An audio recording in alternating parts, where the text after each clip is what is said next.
Hola, bienvenidos a la entrevista de Telediario Televisión. Vamos a cerrar la semana dando cuenta de algo que referimos ya con otro testimonio en estas entrevistas respecto de una jornada, la tercera que se concreta en el centro del país, respecto del pensamiento crítico latinoamericano. Y nos da mucho placer, mucho gusto recibir a la docente universitaria, profesora, catedrática, socióloga de la Universidad de México, de la UNAP, Berenice Ramírez. Un gusto, bienvenida a la Argentina. ¿Cómo le va, Berenice?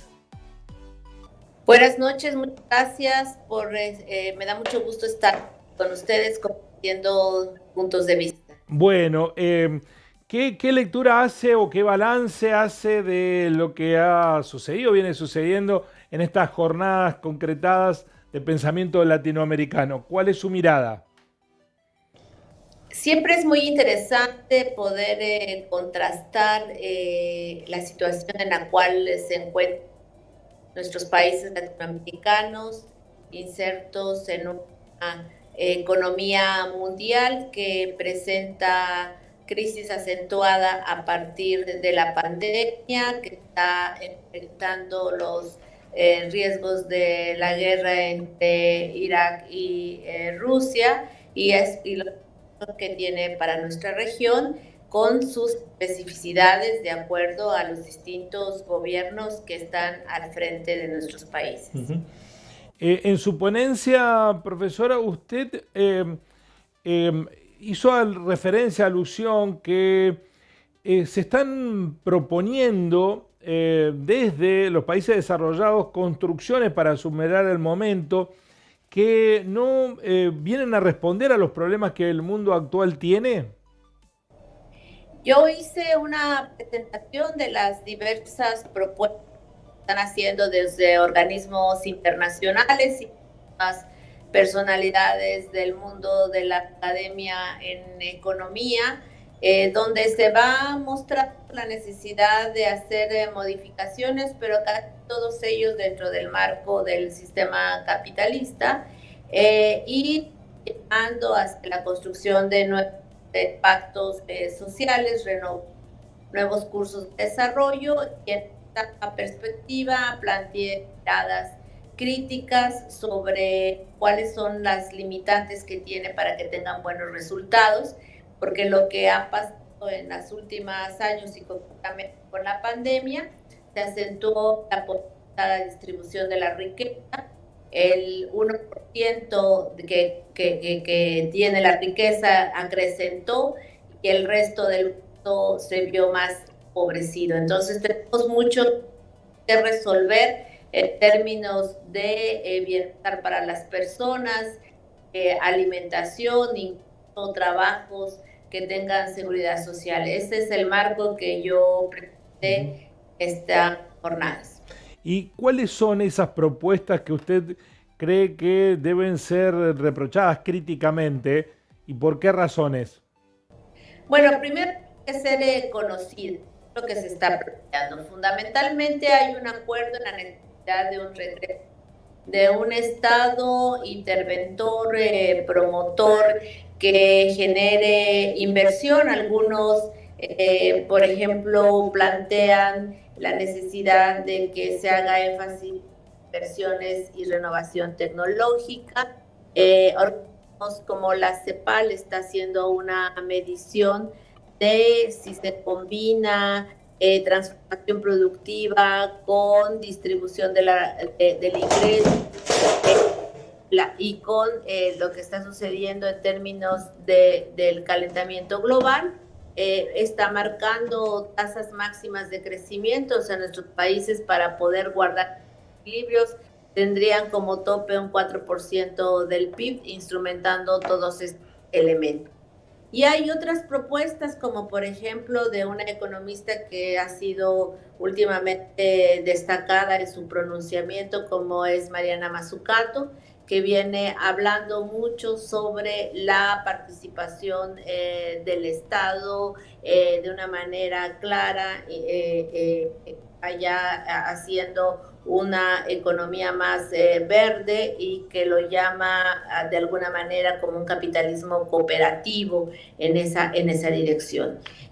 Y existen otros que vienen hablando ya desde fuera del sistema capitalista la necesidad de construir un proceso civilizatorio, no le damos adjetivo, un proceso civilizatorio diferente que sea más acorde a la relación naturaleza-seres vivos, porque en este sistema de por sí es extractivista en términos de la necesidad de los recursos naturales, llaman a una reconsideración de poner en el centro primero la vida, la reproducción de la vida, de ahí la dinámica económica. Entonces, contrastar todas estas propuestas permite tener un amplio diseño para la discusión dependiendo de las especificidades de cada país y de lo que cada población está más interesada en resolver. Todos tenemos problemas similares, estamos en este marco de la economía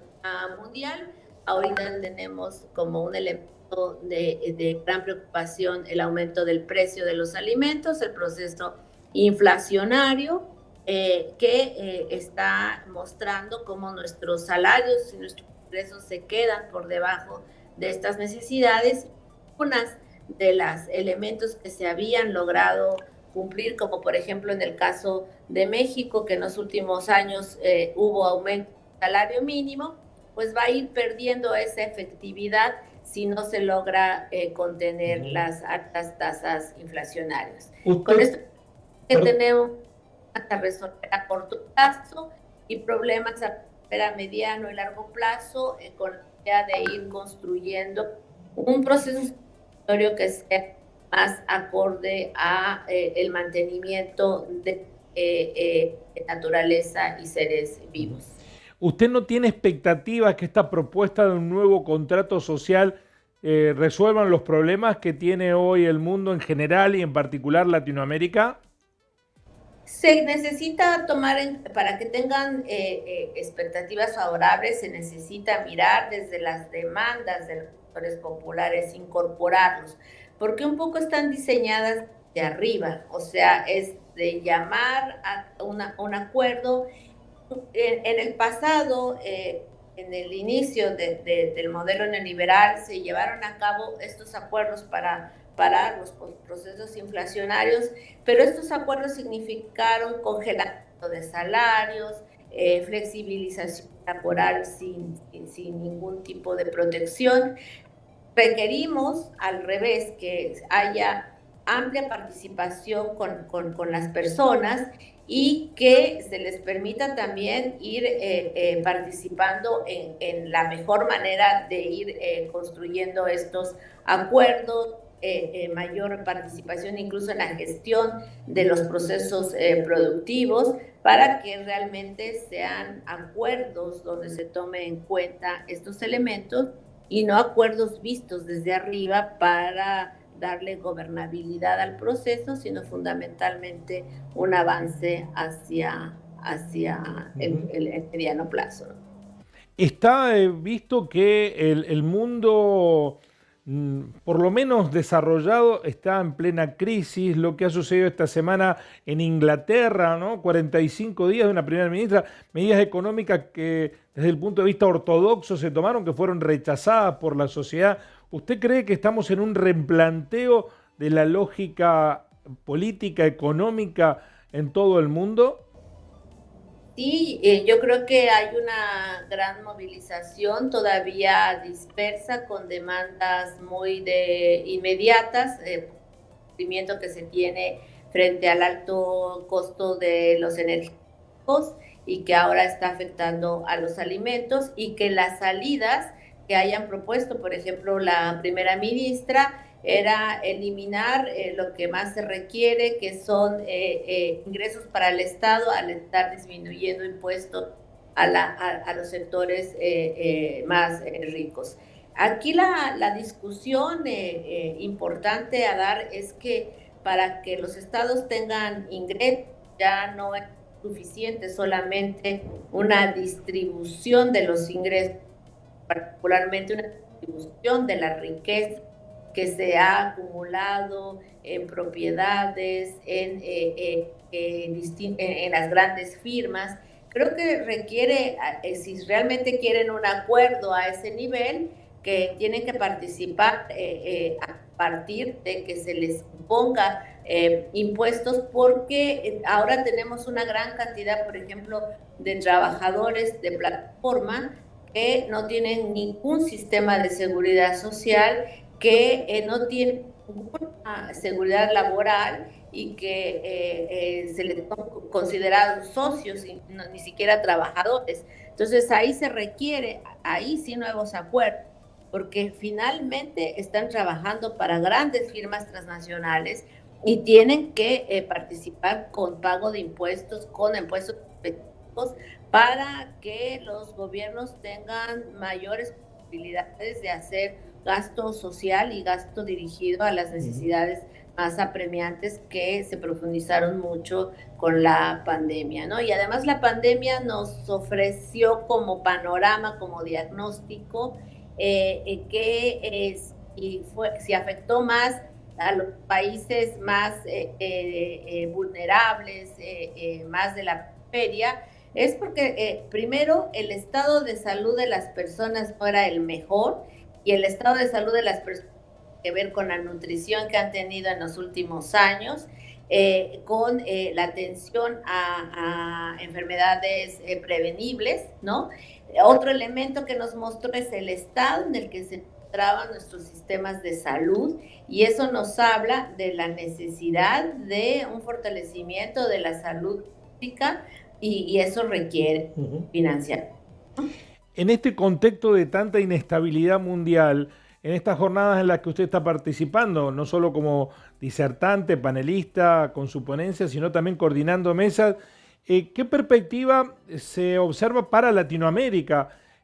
¿Cómo impacta? ¿Es un momento de oportunidades o profundización de situaciones críticas?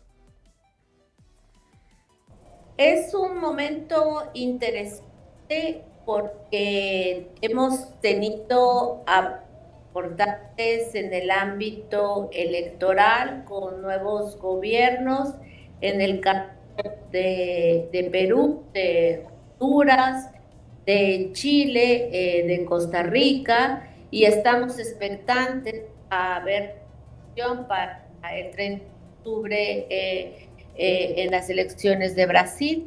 Entonces hay una gran efervescencia, una gran movilización, la población tiene demandas y esperanzas por los nuevos gobiernos, y cuando ven la limitada capacidad que tienen los gobiernos para actuar, pues empiezan más movilizaciones o descontento, o por otro lado mayor apoyo.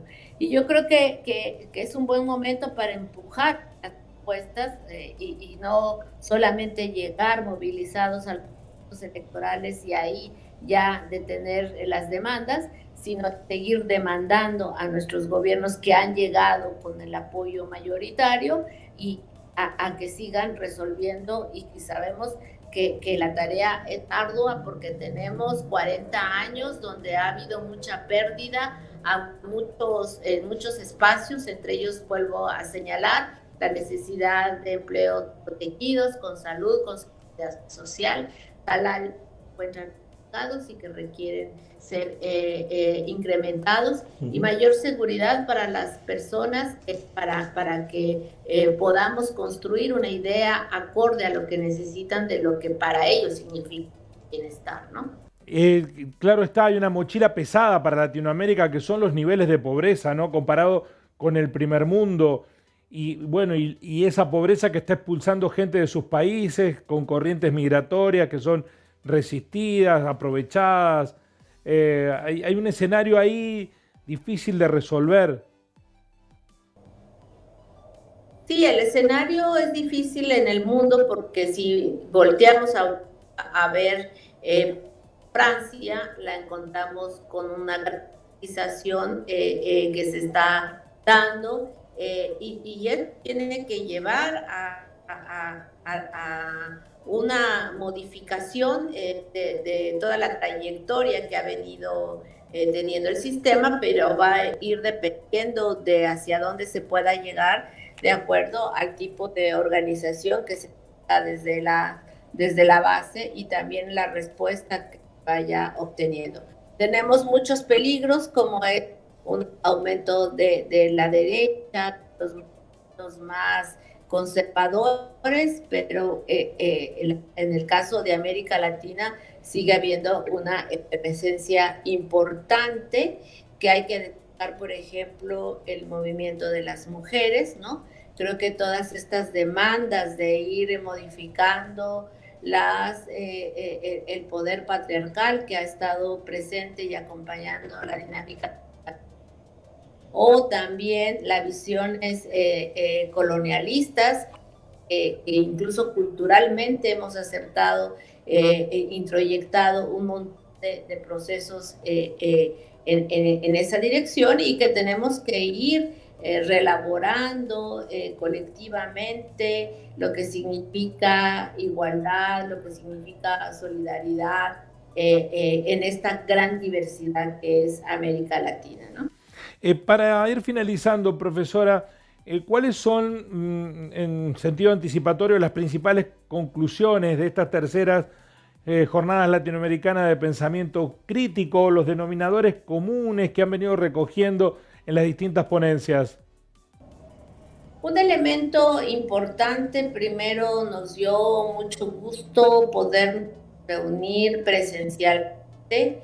Habíamos mantenido nuestras reuniones virtuales, pero no es lo mismo cuando podemos convivir y podemos mirarnos a la cara, incluso ver nuestras expresiones cuando alguien hace alguna afirmación o una pregunta, y entonces ir diseñando nuevas líneas de investigación. La preocupación fundamental que ha surgido en estos 2 días que llevamos intensamente trabajando es tener un diagnóstico lo más acabado posible del estado del capitalismo contemporáneo, qué se mantiene, qué ha cambiado, hacia dónde puede ir. Y ahí, pues evidentemente que lo interesante es que hay diferencias en el análisis y eso lo enriquece porque nos obliga a ir profundizando en aspectos particulares.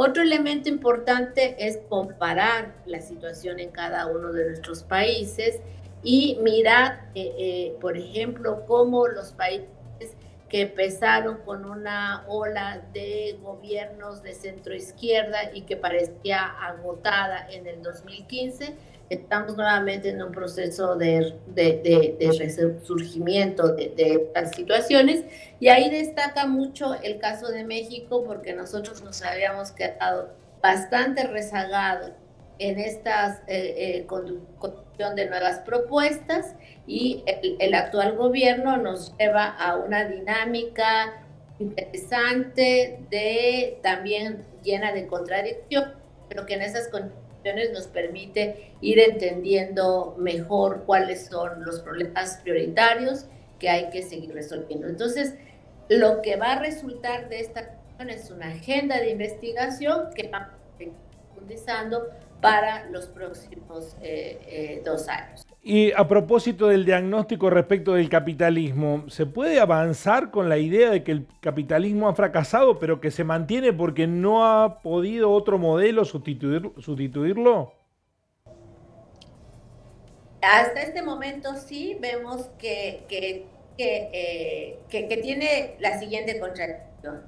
Una tasa de ganancia evidentemente ha caído, pero donde sigue siendo que va determinando todo el proceso de financiarización que se ha instaurado en la dinámica capitalista con mayor profundidad en los últimos 20 años. Revertir todas estas dinámicas está mostrándonos los límites que tiene básicamente en la creación de trabajo y donde la gente tiene que salir a buscarse el pan día a día en situaciones de mucha inestabilidad. Entonces vemos estas cuestiones y por otro lado vemos avances. Yo hablaba, por ejemplo, del caso de México, que tiene cosas bastante interesantes y bastante contradictorias, porque en este gobierno no vamos a tener crecimiento económico, pero vamos a tener una distribución, aunque sea mínima, del ingreso de manera diferente en los sectores que están obteniendo apoyos a partir de transferencias, y que son transferencias de carácter universal que ya son avaladas constitucionalmente.